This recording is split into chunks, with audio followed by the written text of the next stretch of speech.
Okay, so we're going to start. My name is Yvonne Howell, and I'm going to introduce our speaker on behalf of the Departments of Languages, Literatures, and Cultures, Geography, and Women, Gender, and Sexuality Studies, and probably several other programs.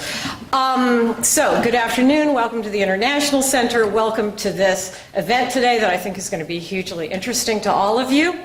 Our featured speaker today is Mona Domosh, Professor of Geography at Dartmouth College, outgoing President of the American Association of Geographers, author of foundational textbooks on human and cultural geography, author of dozens of other books on art and articles on so many things that I can't even list them all. But the point is that Mona is a seminal figure in the fields of urban historical geography, feminist geography, and something I'm going to call anti-racist geography. Now, I am not a geographer, which is why I'm taking the liberty to make up terms, but I hope that kind of gives you a little bit of a sense of why we might all want to be geographers, right? Geographers discover and map the spatial contours of phenomena like poverty and wealth, whiteness and blackness, power and resistance, gender and inequity. So geographers, their research helps us map human phenomena and human societies as they really are. And I think often those maps also kind of help us see what a better world might look like.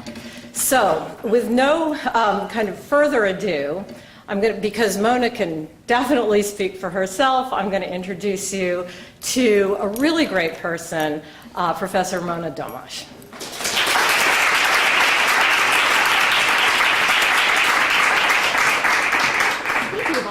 Fabulous introduction, generous, and a good plug for geography. Yes, go geography. Can you hear me without the mic? The room seems really good acoustic-wise, yeah? So am I right? Everybody can kind of see the pictures? All right, so without further ado, I'm going to try to talk just to you and then show you some pictures that help explain visually my point of this talk. I've also, my new thing these days is to try to share with students and with my colleagues and peers what it is that historical cultural geographers actually do. So my talk will actually have images of my research material.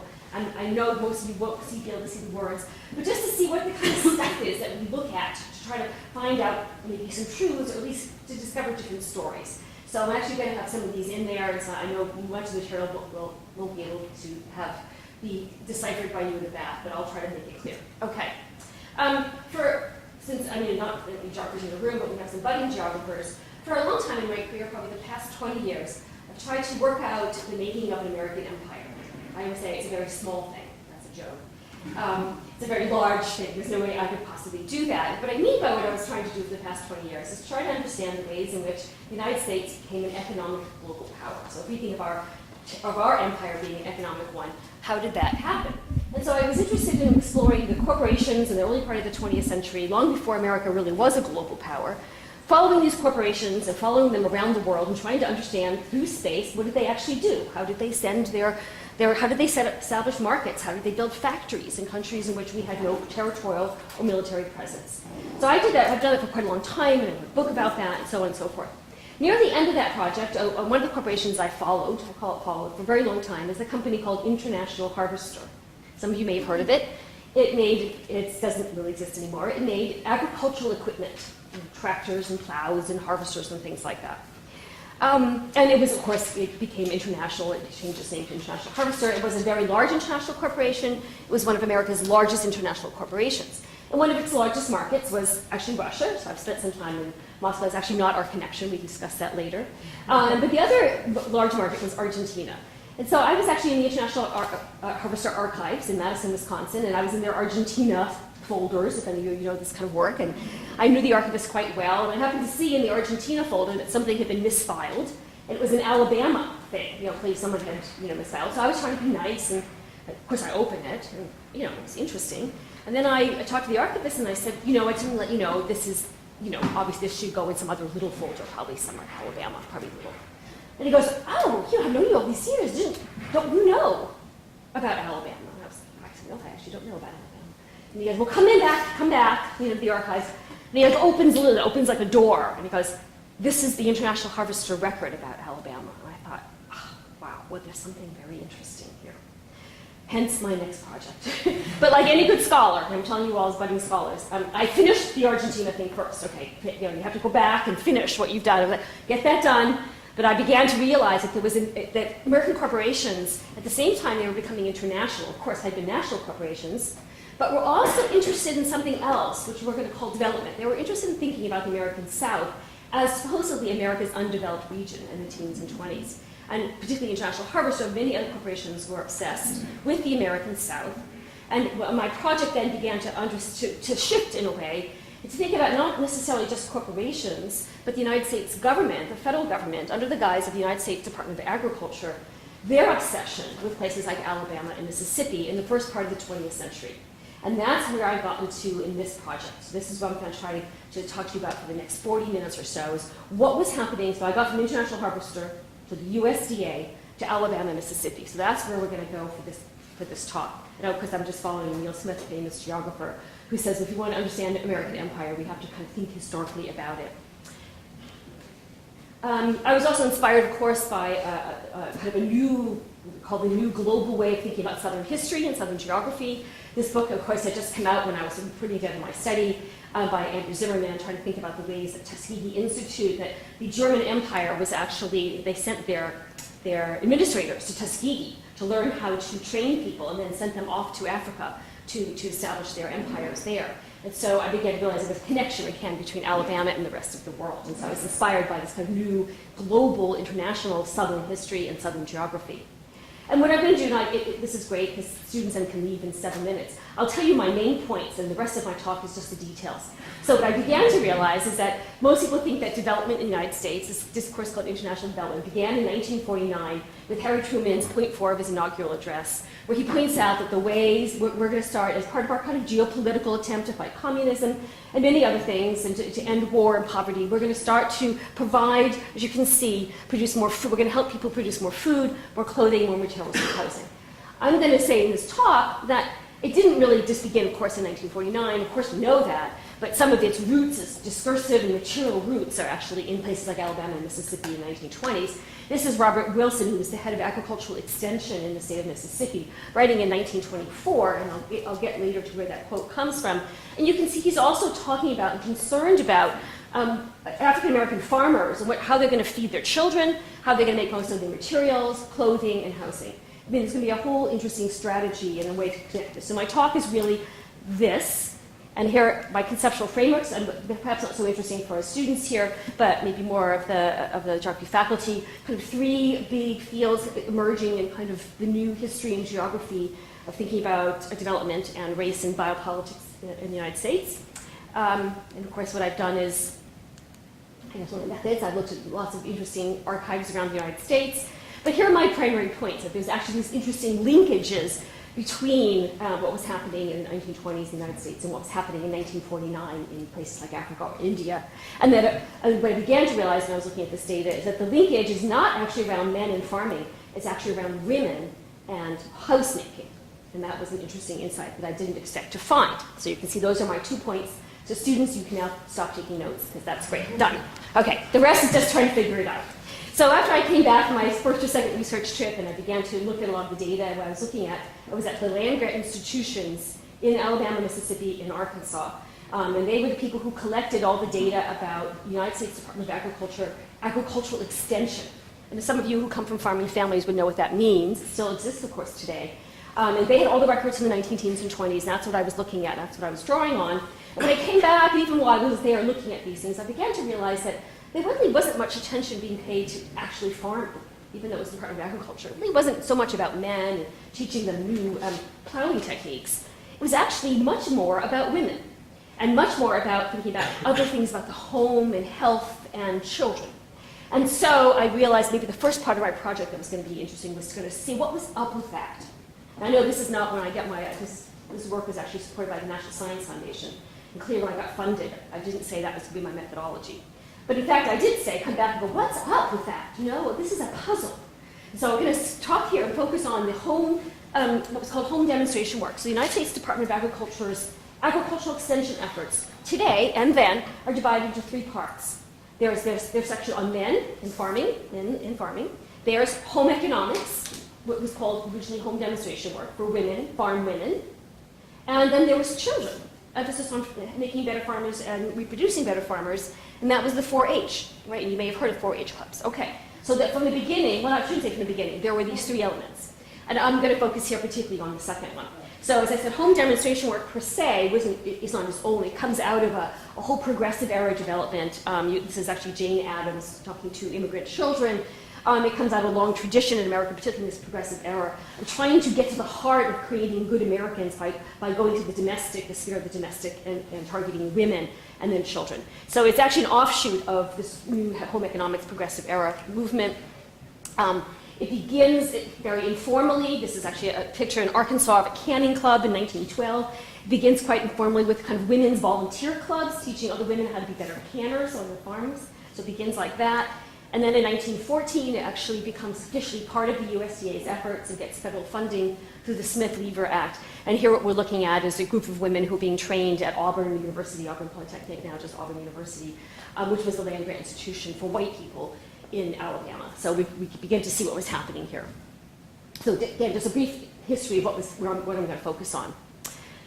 Now, like much of what was going on in the United States at the time, and particularly in the South, but not only in the South, home demonstration work, like all of the USDA's activities, were segregated, right, or racially segregated. So we're looking here at one report on the left, which is, because you can imagine, these people are spending your tax dollars, right? So you can imagine the amount of reporting that went on, right? They're sent out to go do all this work, and they're reporting all the time. So this is the report of Rosa Jones, who is the state agent, if you can read that, the only people in the front, for Negro women on the left. So home demonstration work itself, of course, is racially segregated. And on the right, so this is just the unmarked white woman who just calls herself the state home demonstration agent. So it's racially segregated, and I began to realize that there was actually a difference between what was being taught to African American women and what was being taught to white women. And that's where I began to be really puzzled. I probably shouldn't have been, but I was. Couldn't figure it out, what was going on. So let me talk a little bit about the so-called white home demonstration work. The latest book really on this is Carolyn Goldstein's book called Creating Consumers, and she looks at the whole history of home economics. It's a fabulous book. And what she's saying is, in this work, home demonstration work, for the USDA, you begin to see a shift in the early 1900s all the way up to the progressive era, through the late 20s, a shift from an emphasis on home production, canning, and making your own things at home, to training women to be better consumers. That's the shift from being home producers to an emphasis on consumption. And in fact, that's really what we begin to see in white home demonstration work. So here, this is Grace Freisinger writing in 1933. She's sort of summarizing what's been done in home demonstration work in the United States. And she says, basically now we are training women to learn how to be better purchasers, better consumers, right? The better market for the United States. And that's what you can kind of see. So early on, you'll see, I know you can't read this, this is Madge Reese, I feel like I know all these people. Very early on in Alabama, and she's starting to list what they had to, of course, you can imagine all these lists by county of all the work that was done. I know you can't see, but they're doing things like canning. So early on, it was about home production, canning. You can see this thing called the fireless cooker. I love that. Fireless cooker is a slow cooker. It's not hardly any different, okay? So it didn't use electricity, you just heated things up and then insulated it and let it sit, okay? So teach them how to be canning. Okay, so it's home production here, right? So early on, it's home production. And then 1919, just to sort of summarize, you can see the home production, foods, cookery, food preservation, so on and so forth, health. And then it begins to shift. This is in Mississippi in 1920. I try to find some images that are amusing. Oops, so let's go back, forward. There we go, okay. So do you want to be this woman? She seems very unhappy. She's wringing her hair literally because she's trying to wash clothes, her baby's screaming. Or do you want to be this woman who seems very happy because she has just purchased the latest home cleaning facilities, right? And her children are already probably being taken care of by somebody else. I don't know. Okay, so what I'm saying is you begin to see this shift in white home demonstration work from exactly what you would have expected, from training women how to be better producers in the home to training women how to be better consumers in the home. That's my big point here. I know you can't read that. And here, so you begin to see in the documents, this is obviously a picture taken off of a microfilm screen. For those youngsters here, it's horrible kind of technology. At the time, they decided they were going to microfilm things. If you ever have to do that, I'm kidding you, but I spent a lot of time with microfilm. Anyway, you can see that this is about interior decoration, landscaping, so on and so forth. The living room campaigns, I was obsessed with these for a while because I couldn't help but not look at them. They were competitions among women in these women's clubs in different places in Mississippi and Alabama and throughout much of the South and throughout the United States, actually, to design and have the better living room. And so they had, most efficient layouts, and you can just imagine. But they're fun to look at because they're all in these archives, and you can just go through and look at. They sent in all their designs of their living rooms, and I found that interesting. But anyway, for a whole other project, remember, I have to hold that aside. Okay, so you see where I'm going with this. Another part of the duty of the White Home Demonstration Agent, as Mary Creswell tells us, is the supervision and direction of work among Negro families by Negro home demonstration agents. So in most states, the white home demonstrators actually supervise the African American home demonstrators. And so let me turn for a minute to what's happening in African American home demonstration. So, putting this, because they called it Negro home demonstration work. So there was actually quite a bit of it, just to give you some sense of what was happening here. So this is a report in 1924 about how many people were being employed in African American home demonstration work, men and women. I think the Alabama numbers are skewed. I think they didn't incorporate Tuskegee there. But anyway, you begin to see that there were sizable amounts of people being paid to work in home demonstration. In fact, in some states, there are more women than men. So just to give you some sense that women, African American women, were actually being targeted here in some interesting ways.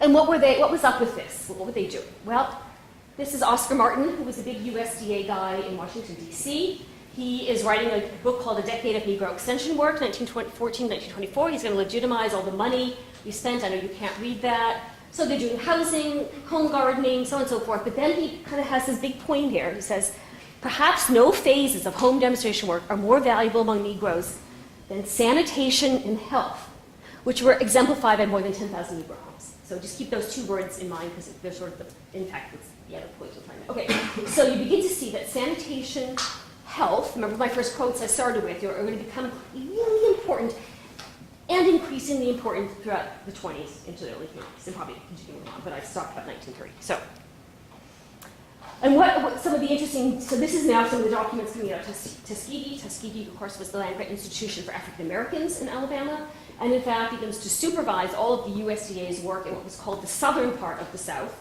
So it becomes the supervision of African American demonstration work, men, women, and children for the southern part of the South. And actually Hampton Institute, which is in Virginia, right, not too far from here, was the base for the northern southern parts of this USDA. I'm a geographer, I have to say these really technical words for you.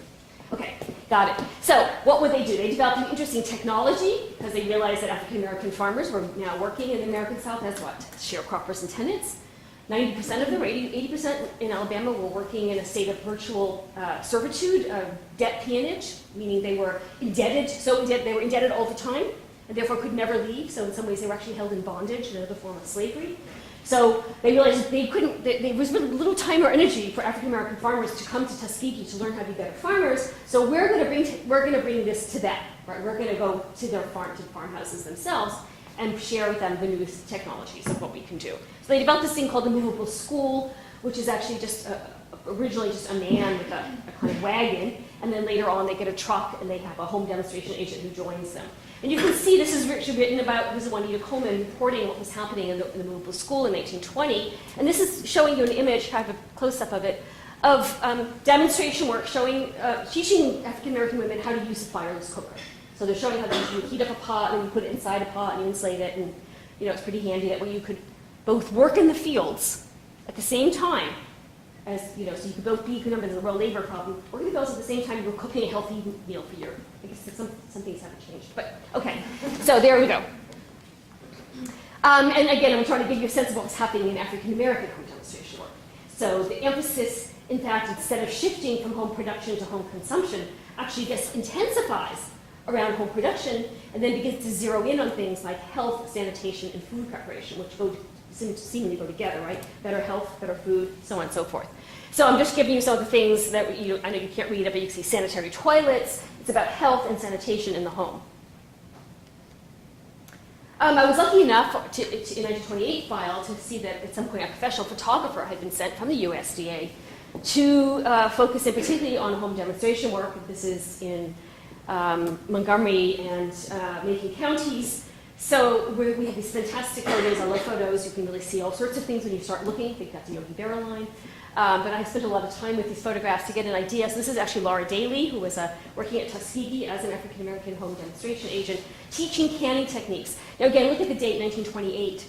So already, if it was white women, they were already off into their living room campaigns. Okay, so here we have a re-emphasis, a kind of real emphasis on food production and health. This is Mrs. Jamerson. If you look at if you look at the original caption, it says, "A club leader who can." Do you get it? I'm obsessed with this photograph because, and I actually follow both these women and so stalk them, but I kind of know a little bit about them because the photograph of her face is just quite amazing. The look that she's portrayed to the photographer. But this is all part of the same issue, right? These were taken professionally. So what are they going to show? Now remember, this is the USDA sending their professional photographer to Alabama, and I can only find one set of these. And what are they going to show? Do they show men in the fields with better plowing techniques and demonstration plots? No. This is what they're showing. So it's about women, canning, health demonstrations, and this is going to be about home improvement. So this is a staged photograph, because I know the information about this. So this is going to show what you have spent your tax dollars on. This is before. You look, it's very seemingly in disrepair. People look kind of messy. You can see this is the home. This is the agent. This is the people sent in right from Tuskegee or Auburn to come help. There's no screens or windows. The clapboards are coming off. Everyone's sort of slothful, lying around. And of course, what follows this is, well, maybe. No, well, boy, that was anticipation, wasn't it? What follows it? This. Right, so the after. So you begin, so this, remember, what are they photographing? What's the attention? So it is, now been all cleaned up. It's the same people. They've all been just moved around, right? And in fact, I think these photographs were taken the very same day. I actually think that this is not the after. I think this is I think there are two houses, right? I think that's the original house. I think that's the house. They took that photograph and they came here and took this photograph. Anyway, I'm just pretty sure that's what happened. But you can see again, home, the shrubbery, the porch, all of the proper domesticity, everything in line. Okay. I think this is ceased to focus. Okay, I'll come back here. And this is what completes the image, and that goes with that nice photo I started off with, which is, you see here, you have a kind of, perhaps a doctor, a gentleman with a stethoscope. What are we doing? We brought a scale out from inside the house. We have a little planter holder up there with some white, towels or blankets, and an infant is being weighed. Some of you, of course, would know that that mortality rates become a real indicator of so-called development later on, right? So we're looking at people very meticulously, because that's a pencil in his hand or a pen. He's going to be recording, right, the rates, and they're going to be then teaching people how to record weight so they can document and make sure their children are living longer. And you can see these women here are supposedly lined up with their children who are both learning how to do it themselves so they can document it, and actually probably at that point already going to be weighing their children. Okay? So it's an interesting image, and we'll come back to this image at the very end. Oh, all that work that you went to. All the work you went to at the beginning is for naught. That's okay. So, of course, the big question in my mind, and I should have known the answer, but I didn't, was why did these two efforts, white home demonstration work, African American home demonstration work, then suddenly just diverge in such a large way? Of course, the answer is, if you think about it, is pretty obvious, but I didn't quite know it. So we'll come to this quote in a minute. I was lucky enough that this guy, Robert Wilson, who was the head of agricultural extension again in Mississippi, when he sent in his reports to DC, everyone, of course, had to do all his reports, he didn't just compile the statistics, which a lot of these guys did. He actually wrote a narrative. He was a very wordy guy, and so he was actually very helpful to me. I'm sure he didn't think that's what he was doing. But I was thankful to him because he just wrote a lot, and I was like, why? He began to summarize what was going on, and that was useful to me. So again, this is off of a terrible microfilm screen, so just ignore that. But here's the kind of thing he's beginning to say. So, the object of home demonstration work is to increase the yielding capacity of land, so it's only about farming, right? But there's a very great need of improvement and reform in their home life, okay? So hold those ideas in mind. That's very early, that's 1916. In the rest of that letter, he then writes other things. I mean, you can't see it, but I should have known this. He says it, he just told me. Mississippi is strictly an agricultural state, and a large majority of her laborers are Negroes. In fact, I have this, almost all of the laborers are Negroes. I think that it's imperative that we increase their efficiency in every possible way. So again, not a surprising story. They are deteriorating physically due to the unsanitary condition in their home and their immoral way of living. Of course, there's nothing like blaming the victim for something like this, but this is what the thought was. Immoral, unhealthy, unsanitary, bad labor force, problem. Remember, the United States' largest import by a long shot, one of the big sources of American empire at the time, was cotton. So at one point we were exporting in 1923, I think, over $1 billion worth of cotton. So just to give you some sense of how much states were reliant, and the United States was reliant on the export of cotton. And then just to say, in 1917 then, he really helps me. He's very chatty. There we go. Since the Negroes compose such a large percent of our population, and such a large majority of our laboring population, it would be not only foolish, but dangerous to the interests of the state, hence where I got my quote, dangerous to the interests of the state to undertake to keep them as ignorant and destitute. So what we're talking about here, of course, is labor, a labor force. Duh. African American bodies are the source of one of the key for Mississippi. They're almost their entire, what we would say, called GDP, right? So clearly there was an issue here about labor and bodies. Again, and this is where Robert Wilson then sort of talks about, this is actually, he's finishing up his report in 1924. This is the end of his section on men, right? And then he goes into his section about women. And he goes, he's actually sending the men into the homes. He's saying, well, maybe you guys don't need to do so much work on the farm anymore. Just you guys go deal with the home too. We need more people thinking about home and life and sanitation. And then he says, the women carry largely the same projects as white women. Well, we know that's really not true, except that sanitation and home improvement has been specially emphasized. Okay, so he kind of helps me sort of say what I already had thought. And then there's that quote that I started off with about the infant mortality rate, the infant death rate. Now we're beginning to see why that's so important, right, in a state like Mississippi. Now, it wasn't just, of course, Robert Wilson, and it wasn't just about health and sanitation. We are talking about the Great Migration, right? So when the first peak of African American migration out of the South was during World War I, when we had limitations on foreign immigrants in the United States building factories. So there's a big push, and there's a lot of African American migration out of Mississippi and Alabama and Arkansas from 1917 to 19 particularly.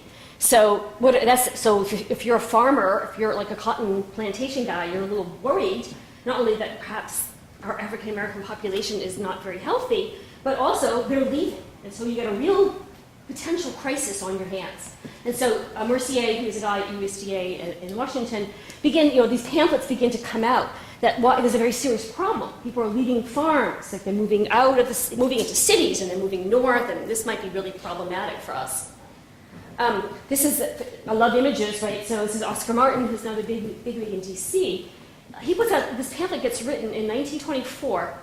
It's summarizing 10 years of your tax dollars being paid on African Americans in the American South. And what's on the cover?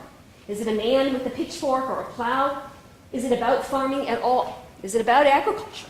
No. What's on the picture? Because it's almost that house I showed you, right? It could have been a similar house. Land ownership and home improvement are vital in developing Negro farm life in the South. So probably if I get to write my book, I suppose, this could be on the cover, right? Because that's really what we're trying to get to here in my story. And again, here's some of the things he's saying here about people leaving. In fact, talking about why they're leaving and they shouldn't be leaving because you could be profitable and you can make money in the Cotton Belt and we don't know what's going on, so on and so forth. And it's okay. So we have the USDA guys locally, we have the USDA's guys in DC, but we also have the African American elite in the South also ringing crisis bells, alarm bells, worrying about their population, of course, the health of their population. Also worrying about the Great Migration, people leaving. They think somebody that's not a good thing. This is Thomas Campbell, a very interesting figure in all of this. He was the head of all the agricultural extension based in Tuskegee. So basically, he was the head of all African American agricultural extension in the southern South. If that makes any sense, right? So the cotton belt, really, that we're talking about. And this is a letter he's writing to the Montgomery Advertiser, the local newspaper. So saying, guys, if you could just be nicer to us and say some nice things about, African Americans, we might stay. Instead, you say nasty things, and in fact, you're importing labor. So the new Southern Negroes, this is like the discourse of racial uplift. You may have heard about this, and so forth. So he's really keen on this, and he's asking the Montgomery Advertiser, could you, instead what you're doing is we're importing laborers from other parts of America. We already have labor here. What's going on? If you were nicer, maybe people would stay. And Tuskegee, I couldn't actually, can't find the proceedings of the actual conference. One of their first, they held a series of a year of Negro farmers conferences in 1917. Just as the Great Migration is beginning, they hold a conference on that, and most of them are sounding bells of alarm. And these are actually the only I can find in the archive is someone had clipped all the newspaper, everything where it had been written up in newspapers. They had made a clipboard of it, and so you can see here from I read all the stories about what was being talked about at this conference. So it's not just alarm bells by USDA; it's also alarm bells by African American elite in the American South. And Thomas Campbell, this is George Washington Carver, you may have heard of him. He was the agrobotanist at Tuskegee. Peanuts, ring a bell? Yeah, okay. The peanut guy. He just puts it in, he just lays it out there in ways that people can really understand. He gives you dollar figures for what's potentially at risk by losing the work of African American farmers in the South, right? So you can read the statistics. Sick all the time, an annual loss of $145 million. This is in 1917, we're talking, okay? So this gives you a sense of what it was at stake in the cost of cotton in the potential cotton empire. And he goes on, you can imagine, about disease, healthful living conditions, and so on and so forth. Thomas Campbell then echoes that. He takes George Washington Carver's letters, and he's sending his report up to DC. He's echoing this, and so we now have added a nurse to that movable school because we realize we have to deal with all these unhealthful conditions. And he just takes those numbers and just, you know how you get attention, right? You just give them dollar figures, that will get some action. Of course, they wanted more money.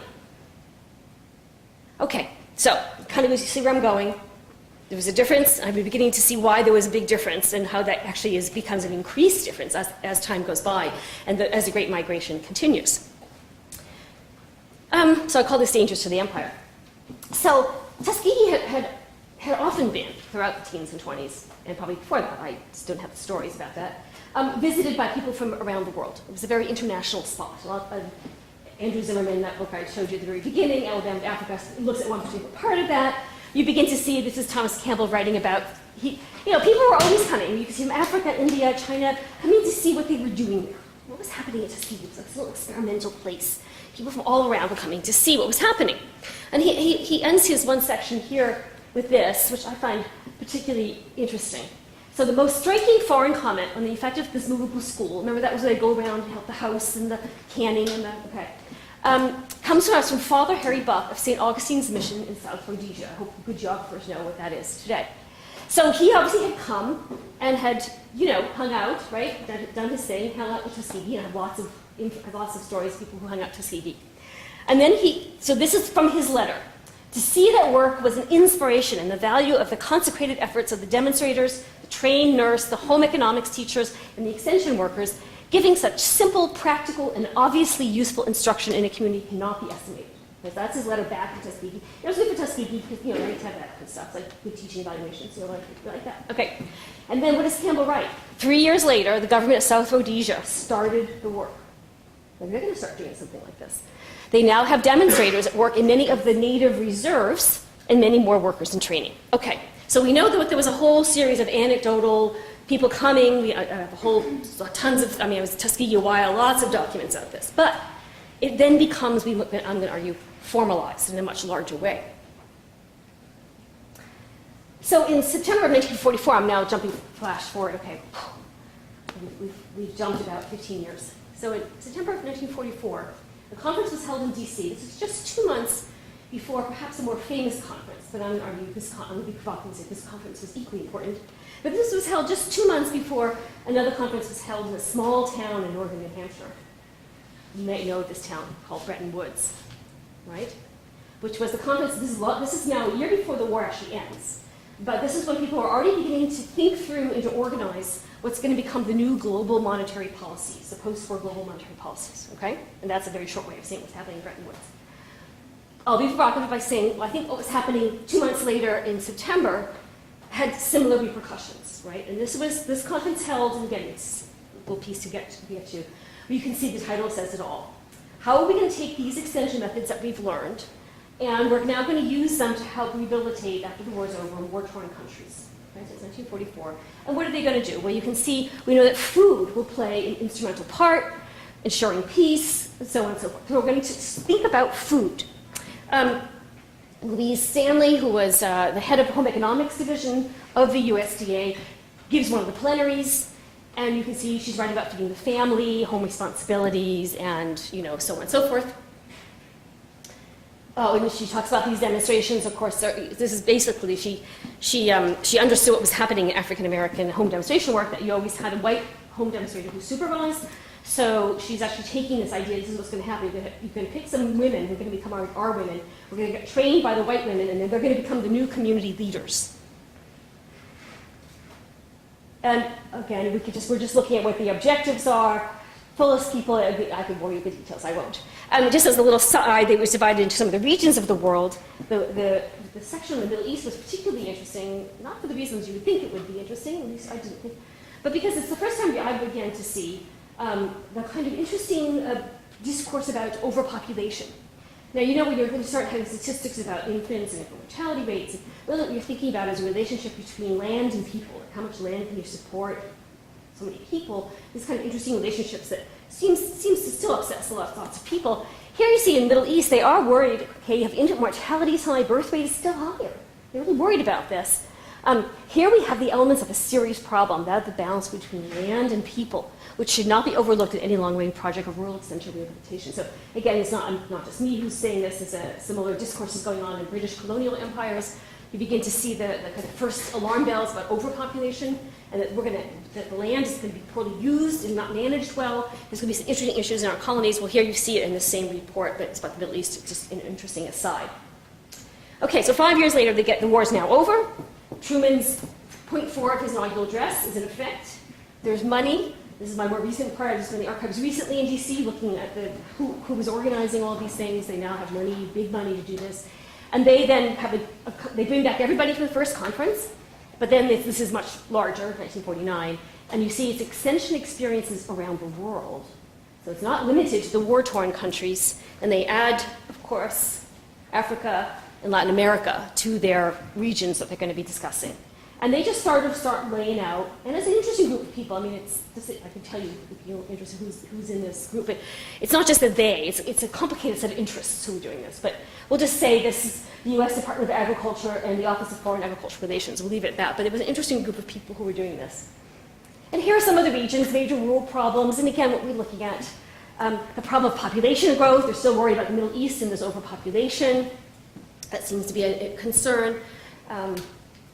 Health issues, sanitation, disease, infection.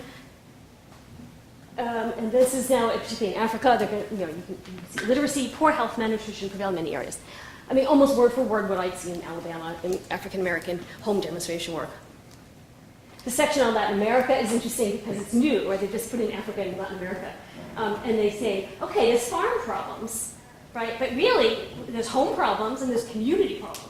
So farm problems is only 1/3, and they spend a lot of their time on these issues about home problems and community problems. Okay, so I'm getting to the end, so it's good. I know you're homemaking around the world. We're getting to one of my favorite images. So that's in 1949. You see that kind of moment, the early so-called the beginnings of the official discourse about development. But very few people actually examine what was going on with the women's part of it. So part of those documents, then, as I was showing you, is very interested in women. And they're drawing on their experiences, particularly in the American South, particularly on African American women. And they produce a series of books that then become the manuals that are going to be used by women in development work. I love the image on the left because, well, she's just the new professional home economist. She's so cute with her little briefcase. But also, it's a generic third world they've created here. I realize it has like oceans and water, and it has mountains, and it has pine trees and palm trees, and it has like just everything in it. They just made a composite third world right there. So it's just all very, she's off on her way. Okay. And then you can see the image. And what accompanied that was this very hands-on manual, which I'm obsessed with, this homemaking handbook, for village workers in many countries. You can see it gets reprinted all the way up to the 70s, and actually is used by the Peace Corps I have one of my colleagues in my department was in the Peace Corps in the late 80s, and he said he had this book. So this was given out then. So this just shows you. Some of it is word for word from Mississippi and Alabama. It's just shocking. Not shocking. It's just amazing. It's very interesting to me. Anyway, so here we see it. It becomes part of the Peace Corps. And what's it all about? Well, we know we're going to have an emphasis on women, strong families, better health, better nutrition, better sanitation are the key to a strong government, key to a strong democracy. Remember, we're talking about the whole Cold War, everything that's going on. I think you guys all know about that. So we're talking about changing times, living conditions going to make possible, health, right? Health, families, subsistence, farming, and governments are beginning to recognize that helping the family in the home helps the nation. All right, there you have it. That's what they were all about in these books. And then it goes on, and it's just very interesting. The table of contents could be just out of the manual that was given to African American farm women in 1925 in Alabama. What are they going to be doing? Food and nutrition, okay, food storage, preservation, child care, health, housing and home improvement. It's almost like the same categories. It is. I could show you the statistical sheets of what African American women had to report. They're almost word for word. Housekeeping, home management, how you would teach, what you would do. It's all very similar, not exactly similar. But I'll end with these last two images. This is from the Homemaking Handbook, and you see, of course, the fireless cooker. This is a village worker from Fiji, demonstrates the use of the hot box. Notice they still have the old title, fireless cooker. They haven't changed that. They've changed it to hot box down there, but they've kept the fireless cooker at the top. And then you might remember this image, of course. I like my dramatic animation. And look at this one. So this is where you get really crazy. So there we have, whoops, oh, boy, I just ruined my surprise. There, okay, so forget you saw that other image. Okay, so we have, what is it? It's a table, it's been brought outside, got a white cloth on it, it has a scale, it has a baby, it has a person, perhaps a doctor, with a pencil in her hand. It's like almost, writing down birth weights. There's another baby getting ready to be weighed, and of course the women are arrayed to watch this demonstration and then to have their babies weighed. And, okay, yes, yeah. It was not quite the smoking gun, but it was just too uncanny for me not to say that there was, at least in some of these images, a clear replication, because the USDA had reproduced these images. So that's basically the end of my story. So I'll summarize the points, but I think you get the gist of it, that there was something very interesting going on in the American South in the 19-teens, 1920s, all the way probably through the 30s, and then the war things began to change, that was directed particularly at African American women about health, sanitation, food production, about the health of the labor force that then gets translated, changed of course, but translated and repracticed, right? And then redone in places outside the United States, in places particularly like Africa, but particularly India and Latin America, places I haven't really mentioned so much, India and Latin America. And then in some ways, of course, that process doesn't just go that way. It comes back as well, because then those practices and techniques and discourses and words and ways of doing come back again, we might say later on in the 40s and 50s and 60s, to kind of be used around issues about gender and race in America. So and there's really interesting work coming out today about the kind of the global Cold War and the global discourse of civil rights. But I'll leave that for another story. So thank you very much for your attention.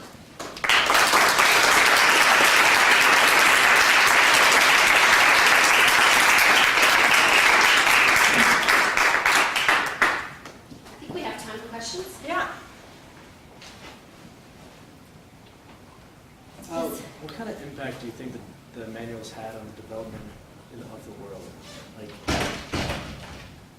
It's a great question. We could hear what we asked. What impact do I think those manuals had on the development of the world? Wow, that's such a big question.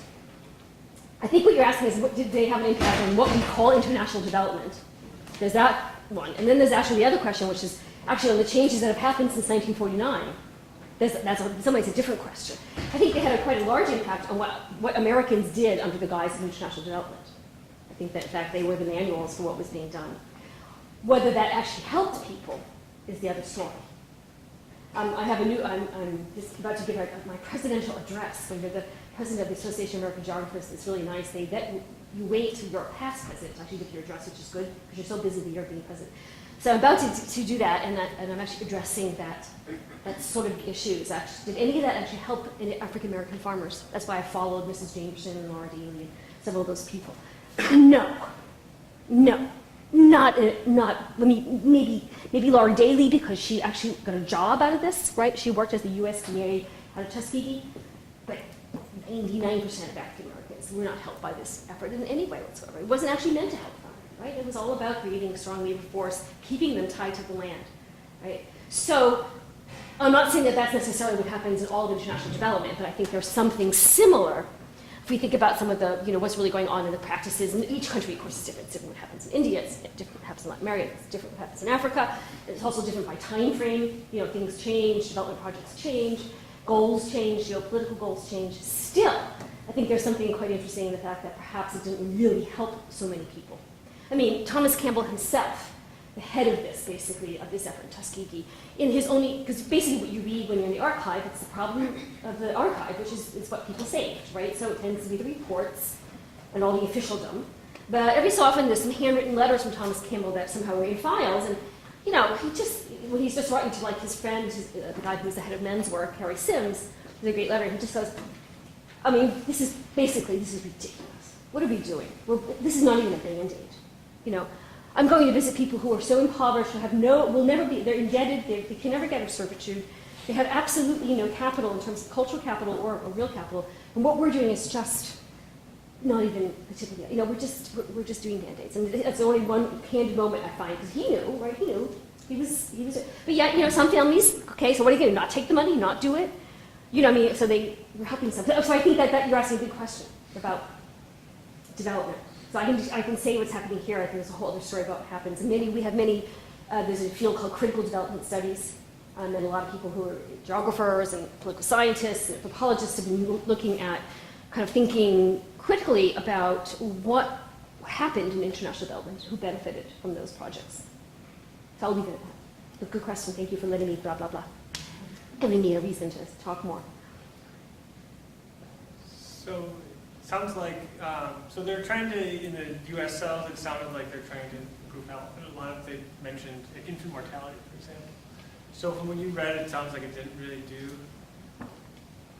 I have the statistics. It had no impact on infant mortality rates. And home ownership rates drop.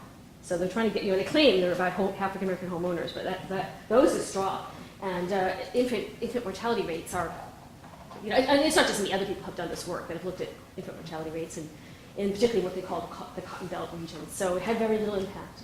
I mean, that's not to say it doesn't have effect. That's what I would say. It does have effect. It had a lot of effects. I mean, it does help some people. Some people were helped by this, and some families did get better homes, but it didn't actually touch any of the structural issues that poverty, indebtedness, peonage, being held as peon to the land. It didn't really do any of those things. It didn't touch any of the structural issues, and so it didn't really have much effect in that way. But I do say that the idea, what begins to happen here is that sort of there's what I call a new geography of containment gets established. They realize they can't, okay, they had slavery, now they don't have slavery, and they have people by debt, couldn't leave the land. But now we have great migration, we have labor force here, we want to keep them, what are we going to do? They begin to establish what I call a new geography of containment, a new place, and it's the patriarchal, heteronormative family. And I have some images of later where they put this African-American farm family around the radio, and mother is reading to her children, and the patriarch is reading the farm newspaper. It becomes this new imagery that then gets sort of sent abroad, again as part of international development, and then comes back to the United States through Daniel Patrick Moynihan's The Dysfunctional Negro Family, which he writes in 1965. And that all that discourse is about men, African-American men, not being the right people, all of that story kind of starts in this. So that has a storyline, that story keeps going, has long-term effects and impacts. But it didn't really help many people.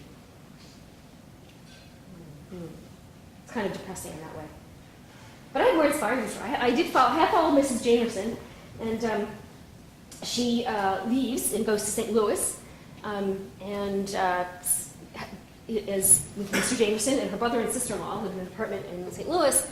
And I would say in some ways she was freed from this kind of debt peonage that she was living on in I know that Dallas County, where she was. But then, of course, I'd say she then finds herself, of course, like most African Americans in America today did, in another geography of containment. And they totally, legally, racially segregated St. Louis, right, which we might become as famous for its county around it, which is the town of Ferguson.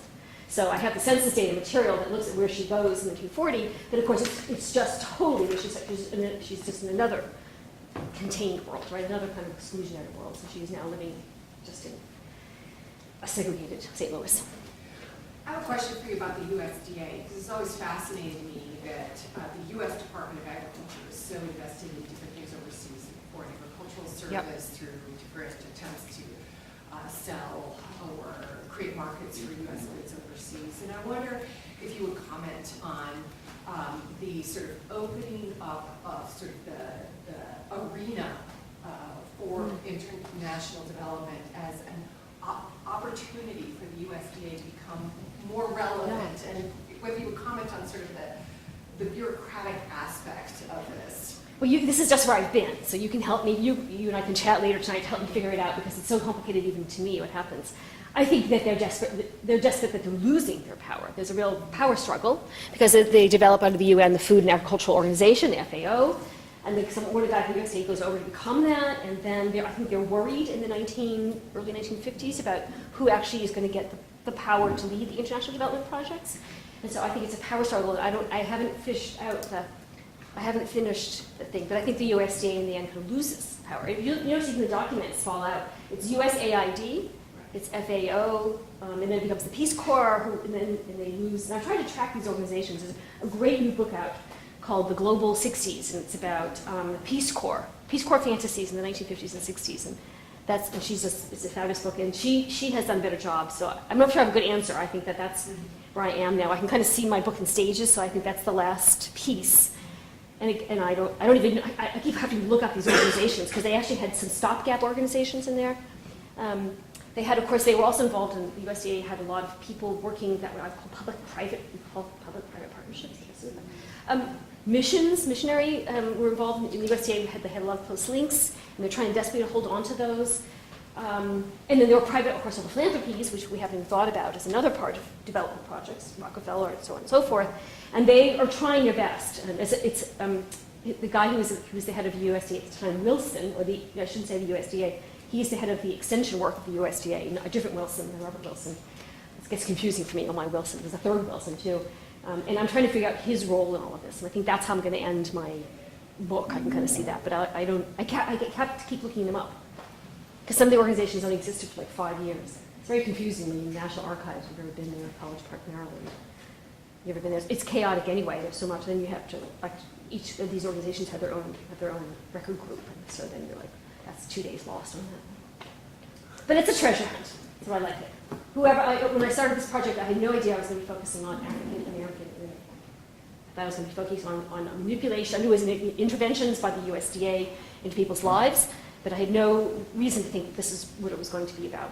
So that was an interesting thing for me. I did not tell National Science Foundation that. But now I have to write my reports, so I get to say it now. Geography falls under the science, and National Academy of Sciences, it falls under the science side, so we're good with that.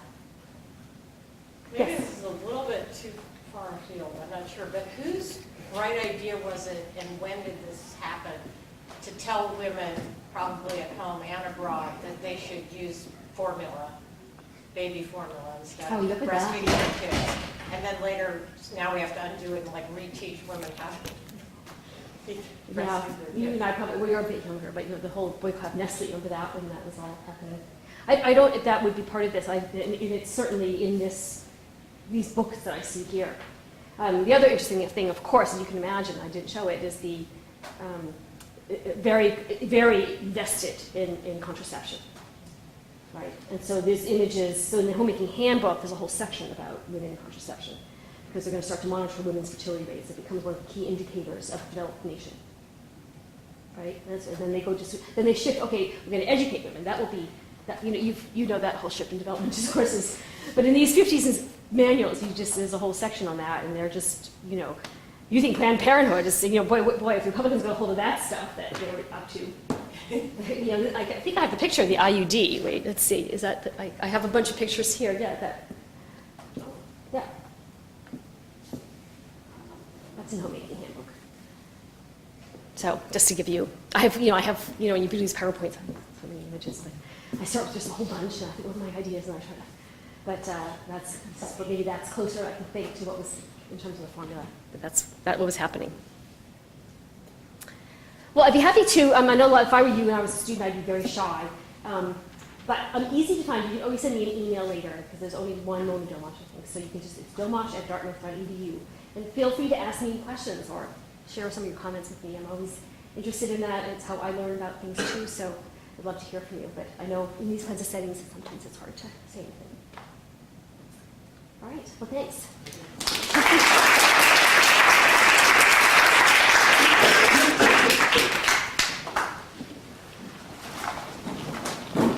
Thanks for coming on a Monday, too. Thanks, Yvonne, for organizing. I should have said, all the people, Nancy. Thanks to everyone.